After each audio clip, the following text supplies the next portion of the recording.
Hey everybody, it's Greg Rice. We're here in the brand new HomeSmart Professionals Real Estate Office. We're on Market Street in Warren, and we're with real estate advisor Mr. Matt Romano. Yes, Greg. How you doing, brother? Thank you so much. Appreciate your time today. Thank you. And is it safe to say that this is the first interview in the new office? I would have to say so. Dean actually doesn't even know you're here. Uh-oh. Although I'm sure he'd love to find out. Surprise. So we'll have to send him this video afterwards. Love Dean. And Yes. I actually interviewed Dean at your headquarters in Warwick a few years ago. So Absolutely. Dean, thank you. You're doing a great job.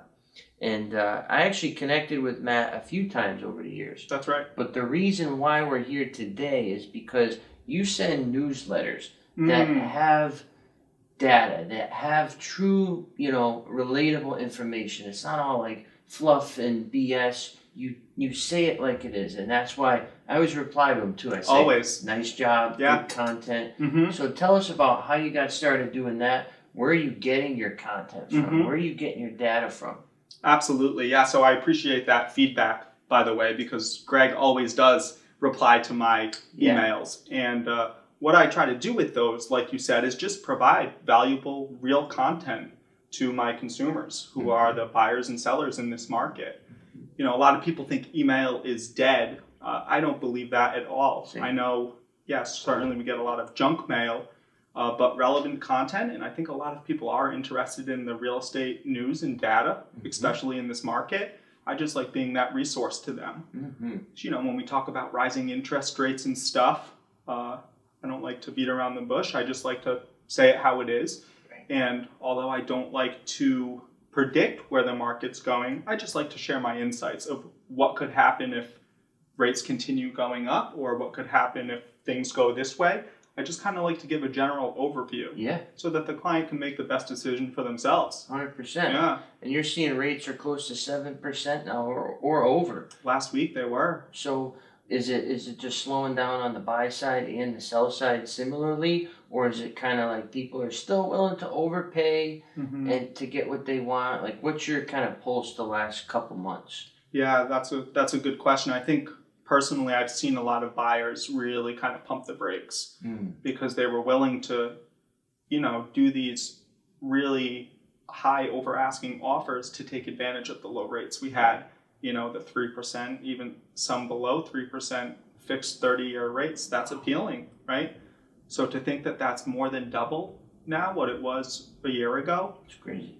Yeah, it's really caused people to pump the brakes when in actuality, historically speaking, 6.5%, Still low. it's not horrible.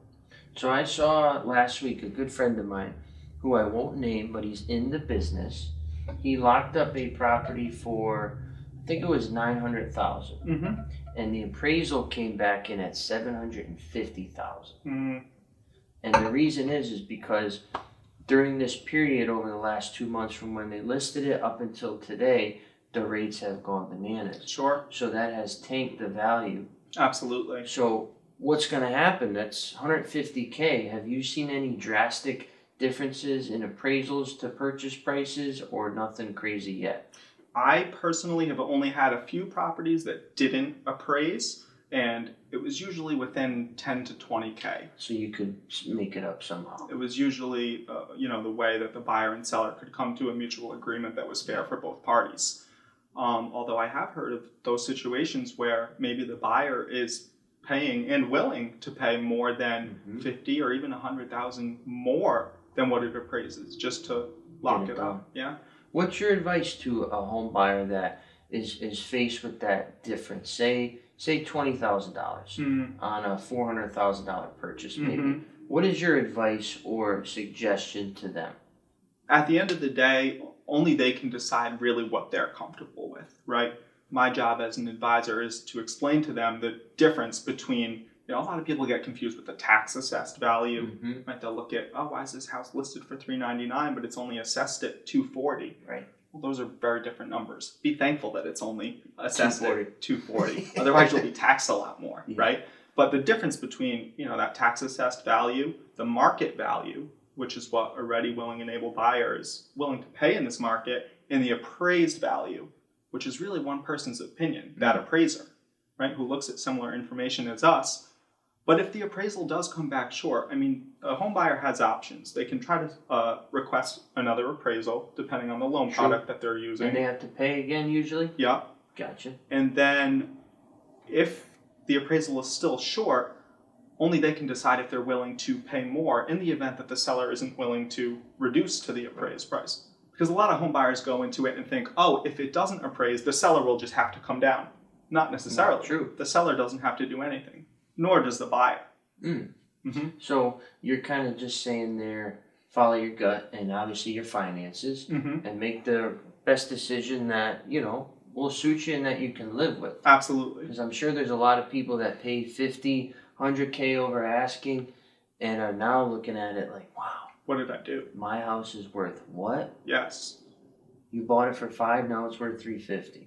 I was actually just talking to a real estate attorney yesterday who just had his first closing yesterday where the seller took a little loss. Right? Wow. They bought in 2021. They just closed yesterday. They had to sell for whatever reason in a quick time frame, and they lost a little bit of money.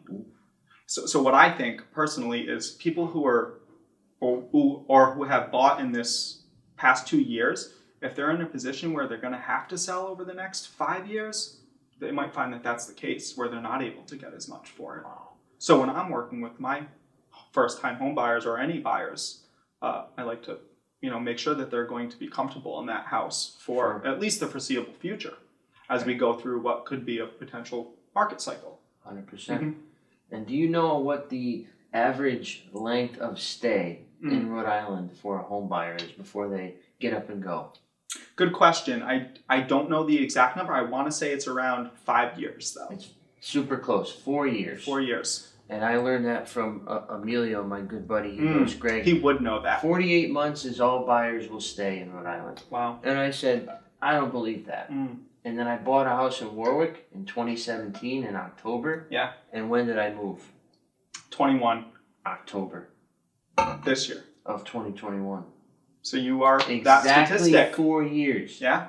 So consider that as well. And there's something in the water maybe, just figuratively speaking, that makes Rhode Island such a, transient state. But keep that in mind when you buy a property, that 4 years is typically what you're getting until you say, oh, I want to upgrade. Absolutely. I want to move to Foster, Gloucester, Situate. I want to get out of Cranston, Warwick. So, yeah, just keep that in mind. Definitely. And switching gears a little bit, the real estate agent pool, right? How many of you are there? I think there's over 6,000 licensed agents in Rhode Island. So 6,000 agents.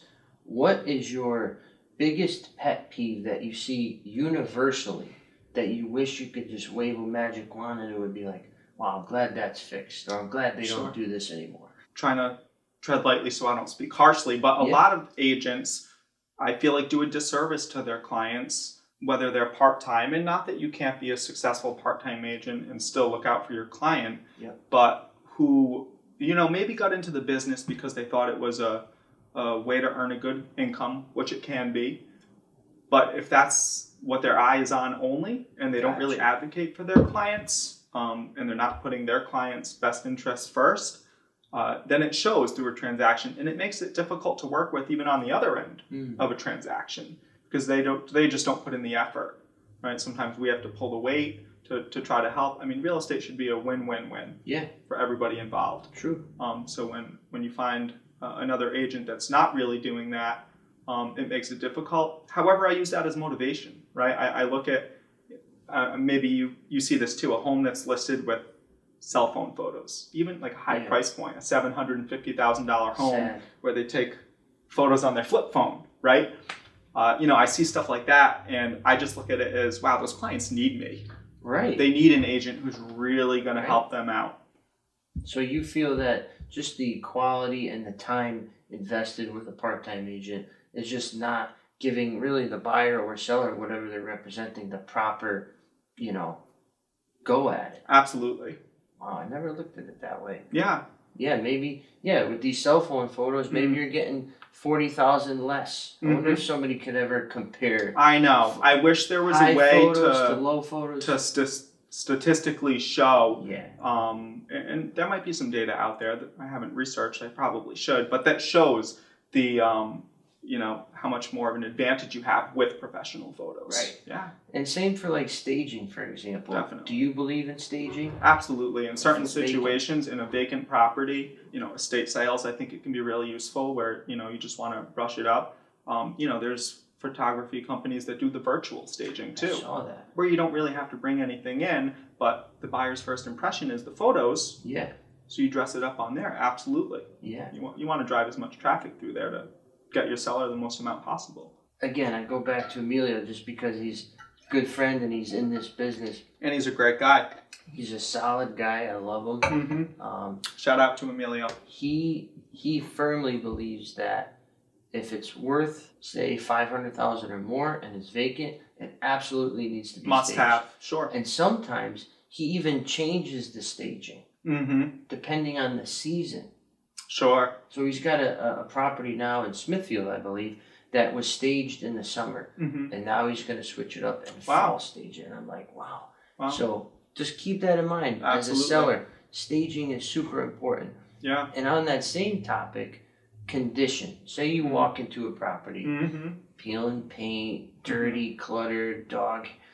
How do you kind of prep those sellers without insulting them or pissing them off to make sure that it's show ready? How do you navigate that? Good question. I like to gauge if they're even willing to maybe put some money in.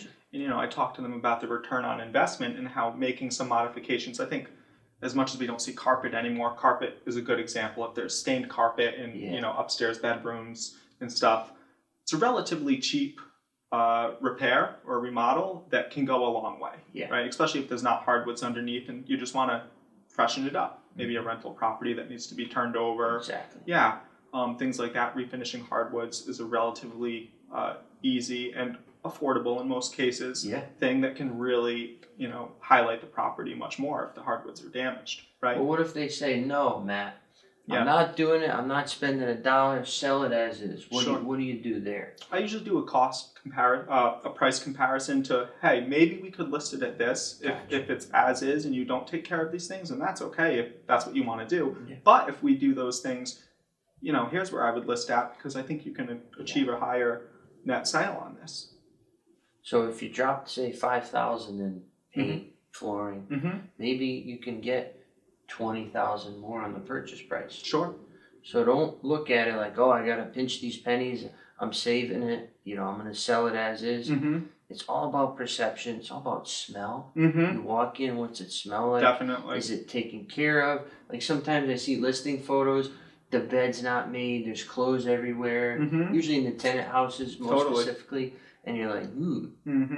But if it's like nice and orderly, you kind of feel more connected to it. I think decluttering is one of the easiest free things really that you can do to make a property look nicer if it's scattered at least. Yeah, clean it up. Interesting. And how about free time? Is there any free time for you? Free time for me? Yeah, hobby, anything that you're like, all right, I'm shutting down the real estate, I'm going to go do this. Yeah, absolutely. I think, this year, I'm in my third year in real estate, and I think this year I've really tried to focus more on a balanced life in terms of, finding some downtime. Because as much as I like to grind, I really do. I love working. I consider myself a workaholic. I realize the importance of taking some downtime to refresh, to stay healthy, to re-energize and recalibrate, really, to get back in and be able to work more efficiently and better. So what is that time? What are you doing? You hitting the gym? You playing sports? Traveling? What do you do? Yeah, so the gym's definitely an important part of my routine. I usually go to the gym in the morning. Great way to start the day. Kind of kickstart into the right gear. I do like sports. I like playing volleyball, team volleyball, tennis. I'm definitely a big fan of tennis. I tried pickleball for the first time this year. Dean has a pickleball court that's pretty impressive, so that's fun. Frisbee. Huge fan of Frisbee. Ultimate Frisbee? Although I've never played Ultimate, I'll say I keep a Frisbee in my trunk at all times and play at any chance I can get. Any open space? Yeah, it's my favorite.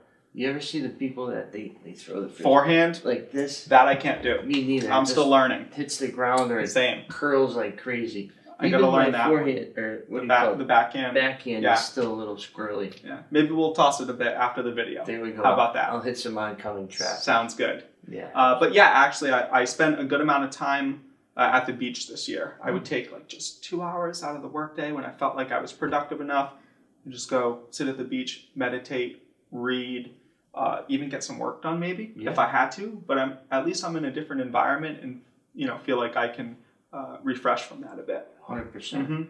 And we're kind of at a disadvantage in this business because the clients that we deal with are always expecting that we are available. For sure. And we are one person, and then say we have 10 clients that we're dealing with. Those 10 clients are all on different schedules. For sure. So one may work first shift and get home at 4 and call you. Mm-hmm. The other might work 3 to 11 and text you at midnight. Exactly. I'm sure you've gotten that. Oh yeah. People even later than that sometimes. Later than that. Or the best, I got like a 5:30 phone call, and I didn't pick up, and then the client called me again.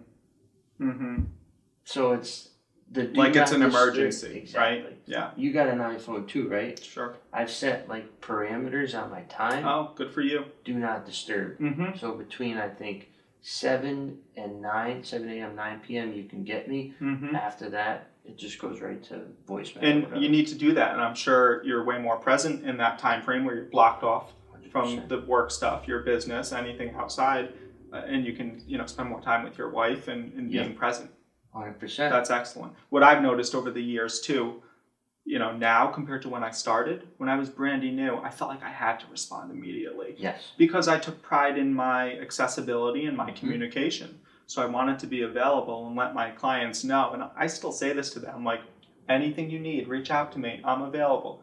That's fine and all. However, if I'm responding to them at 10, 10:30 at night, I'm letting them know that's okay. Correct. When it's really not. So I've really learned the boundaries. Okay. It's okay if I don't get to that till 9 a.m. Yeah. the next morning. Wow, this thing spins. You can have my phone and I'll have your Sweet. phone. We'll trade for the day. Hello, Matt Romano.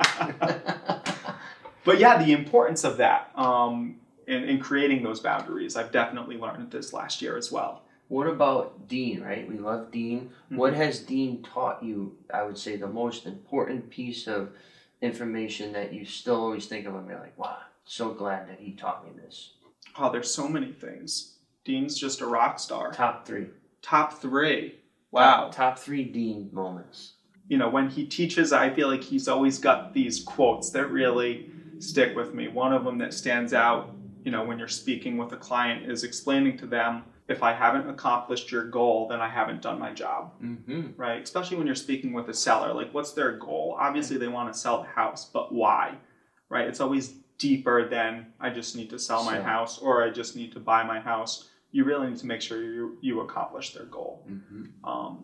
That's the only one that comes to mind right now, but there's plenty and I'm sure I'll think of them by the end of this.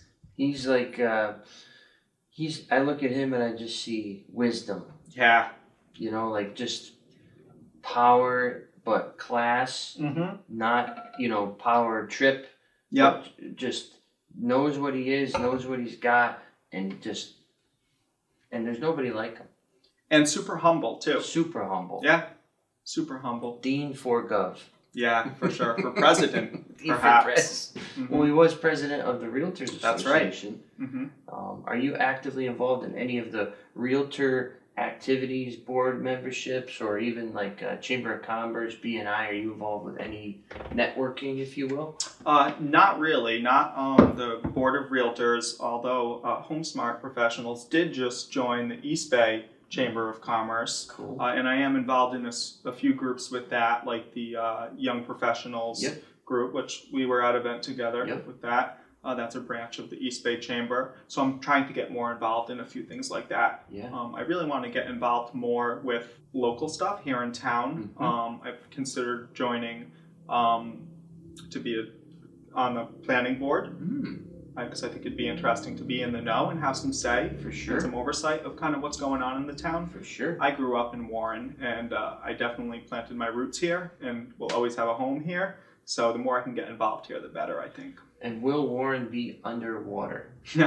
I heard that portions of Sure. Market Street, right? Absolutely. Near this, there's a park.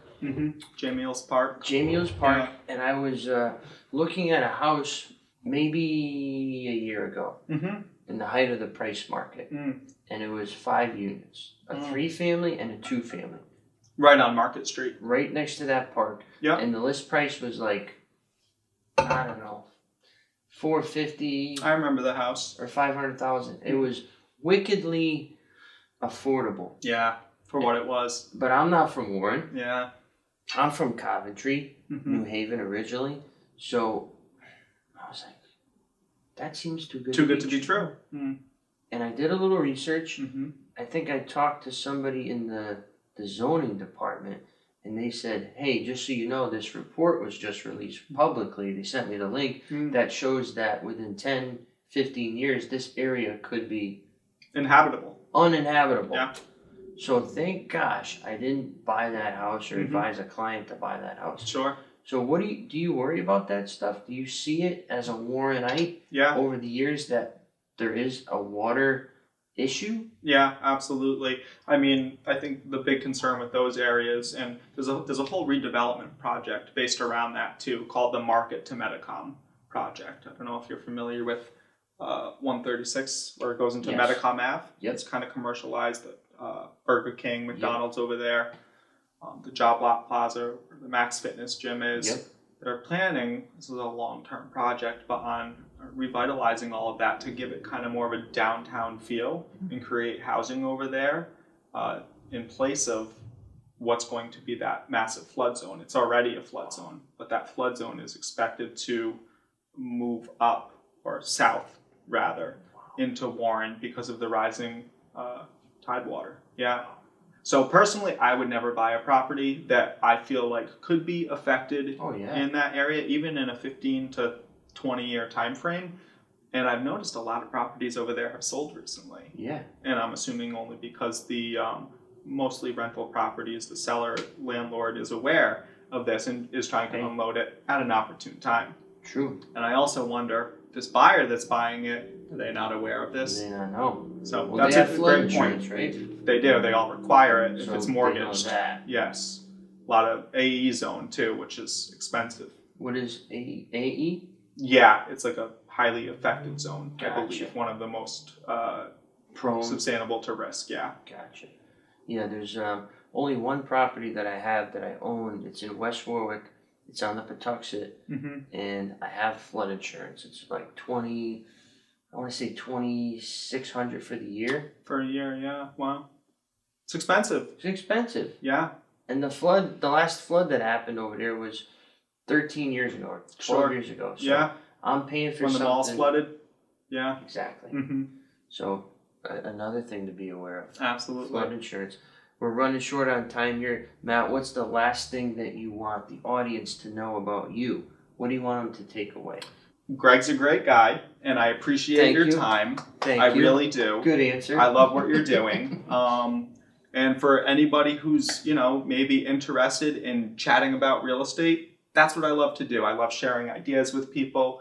I love masterminding. I love learning from other people and hearing their stories. I wish we could have gotten to a bit of more of your story. I know you're doing something really cool in Woonsocket with an old church, which I think is really interesting. What was that? The Sacred Heart? Exactly. Sacred Heart Church that you're going to put into how many units? 32. 32 units. So, that's the stuff I love. I mean, that's a really, really cool project. 100%. And I'm, curious to see how it comes out and to learn more about it. Absolutely. Yeah. So if they want to get in touch with you, how should they do so? My social media, Matt Romano Realty. You can find me on there. I'm pretty active on social media. Phone number is fine. Always open to calls and texts. 401-743-2210. And another thing before we go is the newsletter that I mentioned. How do they get subscribed to that? Oh, that's great. Yeah, if they were interested in joining my newsletter, and it's nothing bombarding. It's every 3 weeks, sometimes once a month. I try not to make it too heavy on people. I know everybody gets a lot of spam, This one was September 29th, Yeah. and it was fall is here, but the rates aren't falling. I see Boom. what I you try did to add there. some puns in there. You I know. like it. And it was talking about third consecutive rate hike, Mm-hmm. advising buyers, advising sellers, Mm-hmm. and then hey, you can contact me for Simple. more. Yeah. Beautiful. Simple. Yeah. If anybody's interested in that, if they send me either a text message or reach out to me on social media, if you're open to sharing your email, I can just add you onto that. No pressure at all. Cool, man. Absolutely. Great job. Yeah. Nice to see you. Greg, appreciate you as always. Thank you. And if you have any questions for me, put them in the comment field below. I'll get right back to you. Once again, Greg Rice here at HomeSmart's newest office on Market Street in Warren.